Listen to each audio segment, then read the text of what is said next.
देखिए, इन्होंने काफ़ी समय से भर्ती नहीं करी है। बहुत सारे रिक्त मेरे ख्याल से 15,000 के आसपास तो रिक्त स्थान पड़े हैं पूरे हरियाणा में, काफ़ी टाइम से भर्ती नहीं करी। तो आज जो हो रहा है, ये होना था, ये बहुत स्वाभाविक है, क्योंकि जब आपके पास टीचर नहीं होंगे और इन्होंने ट्रांसफ़र पॉलिसी ऐसी निकाली, जो 5 साल जिनको हो गए थे वो इधर उधर उठ गए, तो वहाँ पर अब टीचरों की कमी आ गई। अब हमने 3 दिन की ये पैदल यात्रा निकाली। आदमपुर हलके में, हमारे हिसार ज़िले में 4 गांव में स्कूलों में धरने चले हुए हैं। एक खैरमपुर में है, एक ढाणी मोहब्बतपुर में है, एक चुली कला में है, एक चुली बागड़ियान में है। तो इन चारों गांव में ये हालत है कि जहां 8 मास्टर चाहिए वहाँ 2 हैं, जहाँ इंग्लिश का चाहिए इंग्लिश का नहीं है, जहाँ मैथ्स का चाहिए मैथ्स का नहीं। जो कोर सब्जेक्ट्स हैं उसके टीचर्स ही गायब हैं।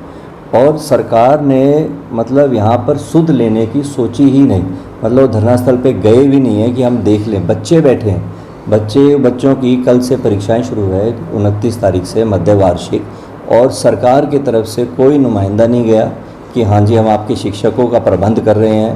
कोई उनकी तरफ से मतलब कोई जिम्मेवारी है ही नहीं किसी भी तरीके की।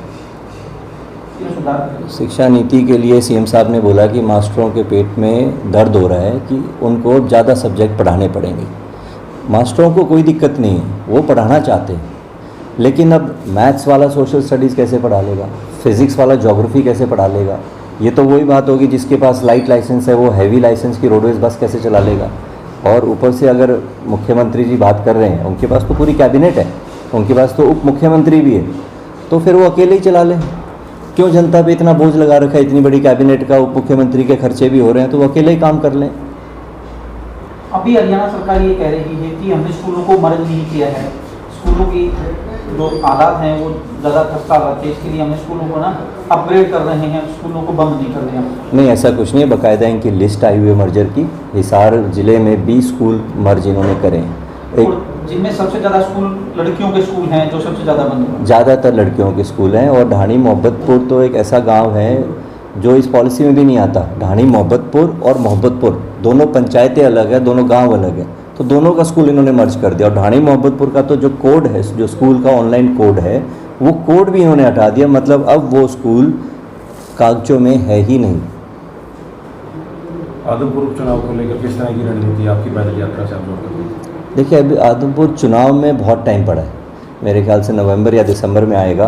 कुछ लोग इस पदयात्रा को चुनाव से भी जोड़ रहे हैं, क्योंकि चलो स्वाभाविक सी बात है कि यहाँ पर चुनाव होना है, तो उस नज़रिए से ज़रूर देखेंगे। लेकिन तैयारी है, पूरी है। यहाँ पर हर तरीके का मुद्दा उठेगा, विकास का उठेगा, शिक्षा का उठेगा, बेरोज़गारी का उठेगा, भ्रष्टाचार का उठेगा और किसानों का उठेगा। तो मुद्दे यहाँ पर सारे हैं, तैयारी तो यहाँ पूरी है। गौरव जी, सभी ने जो सेंटर है आदमपुर ही चूज़ किया। आप दिल्ली के शिक्षा मंत्री 2 तारीख को आम आदमी पार्टी की बात कर रहे हैं, 2 तारीख को आदमपुर में आ रहे हैं, वहीं ढाणी मोहब्बतपुर से शुरुआत करेंगे। इसमें आपकी क्या टेक्निक है? देखिए, हिसार ज़िले में ये जो 4 स्कूल हैं, इन्होंने यहाँ पे परमानेंट धरना लगा रखा है, ये लोग नहीं उठे, तो इसलिए हो सकता है कि सभी यहीं पर आ रहे हों। और वो स्वाभाविक रूप से ऐसा लगता है कि यहाँ पे चुनाव है, इसलिए लोग यहाँ पे आ रहे हैं, लेकिन ऐसी कोई बात नहीं। जैसे और भी जगह धरने लगे थे, हाँसी हल्के में भी लगा था, लेकिन वो 1-2 दिन ही लगा, वो उठ गया। हमारे गोरची गांव नलवा में है, वहाँ पर भी ताला लगाया था, लेकिन 1-2 दिन बाद वो भी खुल गया। लेकिन ये जो 4 गाँव हैं, ये स्थायी रूप से यहाँ पर धरना चल रहा है। कुलदीप जी, अभी सीएम साहब से, सीएम मनोहर लाल खट्टर से मिलते हैं और वो कहते हैं कि मैंने बात स्कूल्स की उठाई है, और दूसरी तरफ बात आती है कि वो कहीं ना कहीं भव्य को लेकर मिलने गए थे। इसमें आपका क्या कहना है? देखिए, पोर्टल से चला जाता है स्कूल ढाणी मोहब्बतपुर, मगर कुलदीप जी कह रहे हैं मैंने पोर्टल के लिए बात करी है। देखिए, मेरे को लगता है कुलदीप जी अगर इस मुद्दे पे सीरियस होते, या तो वो खुद सीरियस नहीं है, या मुख्यमंत्री जी उनकी बात नहीं मान रहे, या शिक्षा मंत्री जी उनकी बात नहीं मान रहे। मतलब इन दोनों में से एक बात तो ज़रूर है। वरना देखिए, अब आप ये जहाँ जहाँ धरने लगे हुए हैं ना, खैरमपुर है और ढाणी मोहब्बतपुर, ये 2 जो गांव हैं, यहाँ कुलदीप जी को इलेक्शन में बहुत अच्छी लीड आती है वोटों की। एक बार भी नहीं जा रहे। वहाँ की बच्चियाँ खैरमपुर की रो रही हैं कि एक बार हमारे पास आ जाओ। वो लड़की है वहाँ पे पूजा, उसके बार वीडियो भी आ रहे हैं, वो रिक्वेस्ट भी कर रही है, वो गुहार भी लगा रही है कुलदीप जी से कि आप हमारे पास आओ, धरने पे तो आओ। वो जा ही नहीं रहे। ऐसी क्या मजबूरी है कि आपके हल्के में धरना लगा हुआ है, इतने दिन से छोटे छोटे बच्चे बैठे हुए हैं और आप उनकी सुध नहीं लेने जा रहे, और फिर आप उम्मीद करते हैं मुझे वोट भी चाहिए। सर, 25 साल से एक परिवार राज कर रहा है आदमपुर पे, और आदमपुर का जो विकास है और आदमपुर की बेटियां जो 18 साल से नीचे हैं, 8 साल की बेटियां जो हैं वो आज धरने पे बैठी हैं। क्या किसी एक परिवार का दायित्व तो नहीं बनता कि उन बेटियों की आवाज़ सुनी जाए? क्योंकि हरियाणा सरकार कहती है कि बेटी बचाओ बेटी पढ़ाओ, तो आज बेटियां तो धरने पे बैठी हैं। देखिए, अब पता नहीं वो क्यों नहीं सुध लेते। अब यहाँ पे इतने लंबे समय से राज कर रहे हैं। देखिए, और आज भी मैं खैरमपुर जब धरने पे गया हूँ, जब इन सारे गाँव में गया हूँ, तो सब भजन लाल जी को याद कर रहे थे कि जी भजन लाल जी ने बहुत काम किया। वो हमारे दुख सुख में आते थे, कोई चीज़ की हमारे को ज़रूरत होती थी तो हमारे को वो मिलता भी था और हमारे से पूछा भी करते थे। लेकिन अब कुछ प्लान से ये हो रहा है कि सिर्फ चुनावी राजनीति हो रही है। चुनाव के वक्त आते हैं, एक प्रवासी की तरह आते हैं, पूरा परिवार आ जाता है, गोडी यहाँ लगा देता है। बाद में पिछली बार तो यही बात हुई थी कि सोमवार को परिवार का एक सदस्य आएगा, मंगलवार को दूसरा सदस्य आएगा, बुधवार को तीसरा सदस्य आएगा। मतलब ये क्या हो रहा है? आप दिल्ली से यहाँ की राजनीति कर रहे हो, आप हिसार में नहीं रह रहे हो, आप आदमपुर गांव में नहीं रह रहे हो, आपकी जहाँ मंडी में दुकान है वहाँ नहीं रह रहे हो, आप कर क्या रहे हो? मतलब आप सिर्फ चुनाव में आ रहे हो और वोट लेके जा रहे हो, क्योंकि सिर्फ इसलिए क्योंकि आप जाति का नारा दे देते हो, लोग उसमें बह जाते हैं क्योंकि भावुक जनता है। क्या आप इसे विकास समझते हैं या ब्रांडिंग समझते हैं? आपने कहा कि सीधा लैंडिंग करते हैं, अगर हम इसे पैराशूट पॉलिटिक्स कहें, या फिर हम इसे विकास कहें, या हम इसे ब्रांडिंग कहें? देखिए, मैं तो दाद देता हूँ भजन लाल जी के जो वर्कर थे उस टाइम के, वो अभी तक इनको गोदी में उठा के चल रहे हैं। काम किसी के आ नहीं रहे। ये बार बार ये कहते हैं कि अब इतने साल का वनवास तोड़ना है, अब सरकार में सीर किया है। इनके पास हमेशा मौके आए थे। जब ये कांग्रेस से अलग हुए तब भी इनके पास मौका था। जब भी इनके भाई को डिप्टी सीएम बनाया गया था, इनको भी बहुत कुछ बना रहे थे, ये नहीं गए, सिर्फ अपने घमंड में नहीं गए। उसके बाद फिर इनको बुला रहे थे, ये नहीं गए, अपने घमंड में नहीं गए। अब इनको कांग्रेस में इतने बड़े बड़े पद दे दिए, अब बोलने लगे मुझे प्रधान नहीं बनाया, मुझे मुख्यमंत्री का कैंडिडेट नहीं बना रहे। अब बीजेपी में चले गए, अब बीजेपी में इनको कोई पूछ नहीं रहा, इनको कोई ना इनको ये बोल रहा कि हाँ जी अब मुख्यमंत्री बनोगे, अब आप प्रधान बनोगे, आप क्या बनोगे। तो ये मेरे ख्याल से ये कंफ्यूज्ड हैं कि इनको करना क्या है। मतलब इनके शायद हो सकता है ये धक्का हो रहा हो इनके साथ, कोई ज़बरदस्ती राजनीति हो रही है इनके साथ। सर, हरियाणा में जब कुलदीप बिश्नोई जी कांग्रेस में थे तब सीएम की रेस के लिए बात करते थे, सीएम से नीचे पद पे बात ही नहीं करते थे, और आज वो एक कार्यकर्ता बन के बीजेपी में काम कर रहे हैं। क्या समय से ज़्यादा दे दिया कांग्रेस ने, और उन्होंने जो मान सम्मान कांग्रेस ने दिया था, क्या उसको वो सहन नहीं कर पाए? देखिए, हो सकता है उम्मीदें ज़्यादा हों, और बीच में ईडी का भी जिक्र आ रहा था, तो कहाँ इनकी क्या मजबूरियाँ हुई है वो तो मुझे पता नहीं। लेकिन जितने इनके पिछले कुछ समय से राजनीतिक फैसले हो रहे हैं, समय के विपरीत चल रहे हैं, बिल्कुल ही समय के विपरीत चल रहे हैं। अब हवा बिल्कुल भाजपा के खिलाफ थी, ये अब ये उसमें चले गए। आज तो मैं सुबह एक ट्वीट पढ़ रहा था, मुख्यमंत्री जी ने कोई गिरदावरी का ऑर्डर दिया होगा, उसकी तारीफ़ कर रहे थे कि या तो भजन लाल जी ऐसा किया करते थे या मुख्यमंत्री खट्टर जी ने किया है। एक स्पेशल गिरदावरी के ऑर्डर तो भूपेंद्र हुड्डा जी ने भी दिए थे अपने कार्यकाल में, चौटाला साहब ने भी दिए थे अपने कार्यकाल में, उस टाइम बंसीलाल जी, ये तो सभी देते थे। तो इसमें क्या बात होगी, इसमें क्या विशेषता क्या अलग से होगी, तो वो समझ में नहीं आ रही।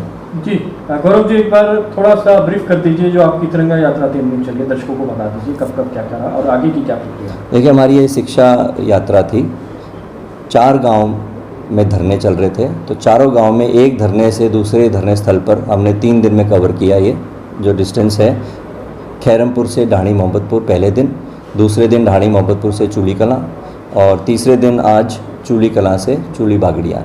इन चारों जगह टीचर्स की कमी है, जो पर्याप्त संख्या शिक्षकों की होनी चाहिए वो है नहीं। और यहाँ चारों धरनों स्थलों पर करीब करीब 1 महीने से गांव के बुज़ुर्ग, बच्चे, महिलाएं और जवान सारे यहाँ पर करीब करीब 1 महीना से बैठे हैं, कोई सुध नहीं लेने आ रहा। तो हमने सोचा एक पद यात्रा का हम आयोजन करते हैं, क्या पता सरकार की इस यात्रा से कोई आंखें खोलने का काम हो। Thank you. का नारा दे देते हो, लोग उसमें बह जाते हैं क्योंकि भावुक जनता है। क्या आप इसे विकास समझते हैं या ब्रांडिंग समझते हैं?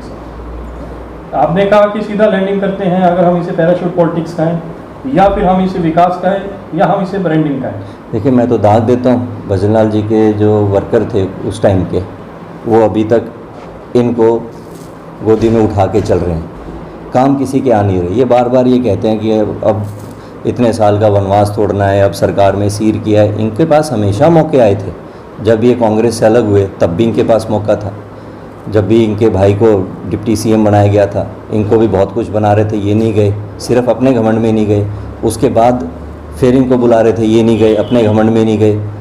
अब इनको कांग्रेस में इतने बड़े बड़े पद दे दिए, अब बोलने लगे मुझे प्रधान नहीं बनाया, मुझे मुख्यमंत्री का कैंडिडेट नहीं बना रहे। अब बीजेपी में चले गए, अब बीजेपी में इनको कोई पूछ नहीं रहा, इनको कोई ना इनको ये बोल रहा कि हाँ जी अब मुख्यमंत्री बनोगे, अब आप प्रधान बनोगे, आप क्या बनोगे।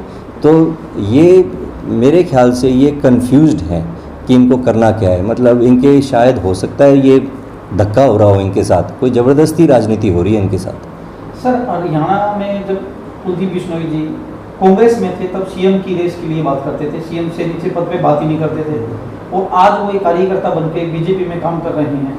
क्या समय से ज़्यादा दे दिया कांग्रेस ने, और उन्होंने जो मान सम्मान कांग्रेस ने दिया था क्या उसको वो सहन नहीं कर पाए? देखिए, हो सकता है उम्मीदें ज़्यादा हों, और बीच में ईडी का भी जिक्र आ रहा था, तो कहाँ इनकी क्या मजबूरियाँ हुई है वो तो मुझे पता नहीं। लेकिन जितने इनके पिछले कुछ समय से राजनीतिक फैसले हो रहे हैं, समय के विपरीत चल रहे हैं, बिल्कुल ही समय के विपरीत चल रहे हैं। अब हवा बिल्कुल भाजपा के खिलाफ थी, ये अब ये उसमें चले गए। आज तो मैं सुबह एक ट्वीट पढ़ रहा था, मुख्यमंत्री जी ने कोई गिरदावरी का ऑर्डर दिया होगा, उसकी तारीफ़ कर रहे थे कि या तो भजनलाल जी ऐसा किया करते थे या मुख्यमंत्री खट्टर जी ने किया है।